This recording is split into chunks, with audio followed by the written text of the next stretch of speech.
ভোটে কেন্দ্রীয় বাহিনী দৌড়ে জম্মু কাশ্মীরকে ছাপিয়ে গেল বাংলা। আসন্ন লোকসভা নির্বাচনে বাংলার জন্য সবথেকে বেশি কেন্দ্রীয় বাহিনী চাইল জাতীয় নির্বাচন কমিশন। বাংলার জন্য 920 কোম্পানি কেন্দ্রীয় বাহিনী চাইল নির্বাচন কমিশন।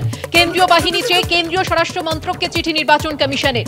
বাংলায় ভোটে সন্ত্রাস, সবচেয়ে বেশি কেন্দ্রীয় বাহিনী চাইল কমিশন। বাংলার পরে সবচেয়ে বেশি কেন্দ্রীয় বাহিনী চাওয়া হলো জম্মু কাশ্মীরের জন্য। বাংলার চেয়ে প্রায় 300 কোম্পানি কম বাহিনী জম্মু কাশ্মীরের জন্য। বাংলার জন্য 920 কোম্পানি, কাশ্মীরের জন্য 635 কোম্পানি কেন্দ্রীয় বাহিনী। ভোটে বেলাগাম সন্ত্রাসের আশঙ্কা, শুধু বাংলার জন্যই 920 কোম্পানি বাহিনী চাইল জাতীয় নির্বাচন কমিশন।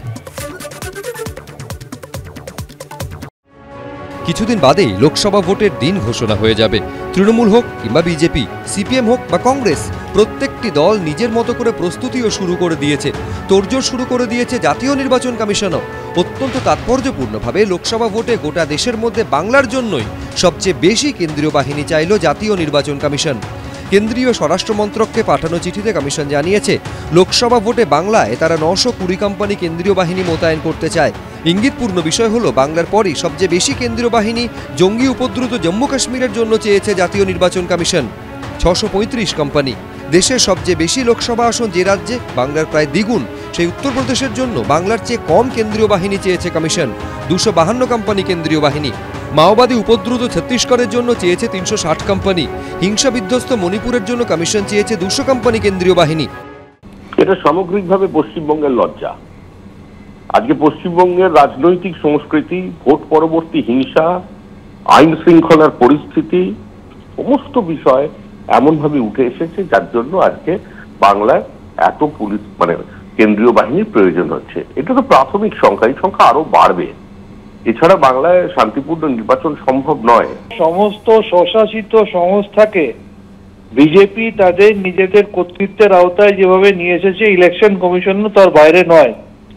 বাংলার মানুষের মনের মণিকোঠায় তৃণমূল কংগ্রেসের জায়গাটা এতটাই গভীর যে কেন্দ্রীয় বাহিনী কেন, ইন্টারন্যাশনাল ফোর্স দিয়েও যদি ভোট করে, তার 8 দফা কেন 80 দফাতেও যদি ভোট করে, তাহলেও ভোটের ফলাফলের কোনো পরিবর্তন হবে না। বাংলা এবারেও আগের মতোই মমতাময়ী, তৃণমূলময়ী হয়েই থাকবে। অর্থাৎ জাতীয় নির্বাচন কমিশনের চাহিদা অনুযায়ী প্রায় 92,000 কেন্দ্রীয় বাহিনী লোকসভা ভোটের সময় পশ্চিমবঙ্গে থাকতে পারে। বাহিনী কত আসছে এটা গুরুত্বপূর্ণ নয়, মানুষ যেন নিশ্চিন্তে তার ভোট দিতে পারে এটা গ্যারান্টি করাটা নির্বাচন কমিশনের কাজ। পঞ্চায়েত নির্বাচনেও তো অনেক বাহিনী এসেছে, বাহিনী আসার উপর সব জিনিস নির্ভর করছে না। বাংলাটাকে আজকে বদ্ধভূমিতে পারলে প্রায় পরিণত করেছে। সন্দেশখালী দেখলে আপনি বুঝবেন কত বাহিনী, তার চেয়ে বেশি কথা হচ্ছে কত এফেক্টিভলি তারা কাজ করতে পারে। এটা আমাদের লজ্জা। এই যে সেনা আসছেন তাদেরকে স্বাগত জানানো উচিত, কিন্তু শুধু সেনাবাহিনী দিয়ে তো হবে না, ভোটকে এনশিওর করতে হবে। কারণ সেনাবাহিনী বা আধা সামরিক বাহিনীকে ভোটে পরিচালনা করে হচ্ছে রাজ্য সরকারের অফিসাররা। আমরা এটাও দেখেছি, এই সমস্ত পুলিশকে বা এই সমস্ত কেন্দ্রীয় বাহিনীকে কখনো হাজারদুয়ারি ঘুরতে পাঠানো হয়, কখনো পেট্রোলিং করানোর নামে থানায় বসিয়ে রাখা হয়, কখনো আবার অন্যান্য জায়গায় তাদেরকে ডেপিউট করে রাখা হয়। গত লোকসভা নির্বাচনে বাংলায় মোতায়েন করা হয়েছিল 740 কোম্পানি কেন্দ্রীয় বাহিনী।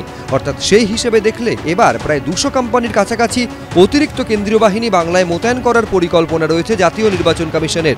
যদিও নির্বাচনের দিনক্ষণ যেহেতু এখনও ঘোষিত হয়নি, তাই বাংলায় কত দফায় ভোট হবে তা এখনই বলা সম্ভব নয়। রুমা পালের রিপোর্ট, এবিপি আনন্দ।